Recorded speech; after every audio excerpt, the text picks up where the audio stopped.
সমগ্র বিশ্বে মুসলিম সম্প্রদায়ের মানুষ তাদের সর্ববৃহৎ উৎসব ঈদ উল ফিতর পবিত্র এক মাস উচ্চ সাধন অর্থাৎ রমজান মাস রোজা রেখে আজকে রমজান মাসের শেষ রোজা, আগামীকাল পবিত্র ঈদ উল ফিতর উদযাপিত হবে। আমরা সমগ্র বিশ্ববাসীকে, সমগ্র বিশ্বে মুসলিম সম্প্রদায়ের মানুষকে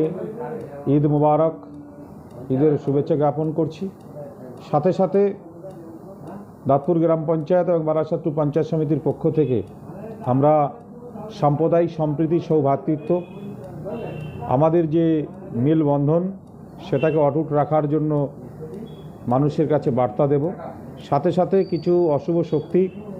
যারা বর্তমান সমাজ ব্যবস্থায় রাজনৈতিক স্বার্থ সিদ্ধির জন্য মানুষে মানুষে বিভেদ সৃষ্টির চেষ্টা করছে, ভারতবর্ষের সাম্প্রদায়িক সম্প্রীতি বিনষ্ট করার জন্য কতিপয় ব্যক্তি, কতিপয় রাজনৈতিক দল তারা সর্বোচ্চ শক্তি দিয়ে তারা চেষ্টা করছে। আপামর শান্তিপ্রিয়, গণতন্ত্রপ্রিয়, ধর্মনিরপেক্ষ মানুষ তারা তাদের ঐক্যবদ্ধ প্রয়াসের মধ্যে দিয়ে এই অশুভ শক্তির অশুভ প্রয়াসকে প্রতিহত করবে, এ আশা আমরা রাখি এবং সকল দেশবাসীকে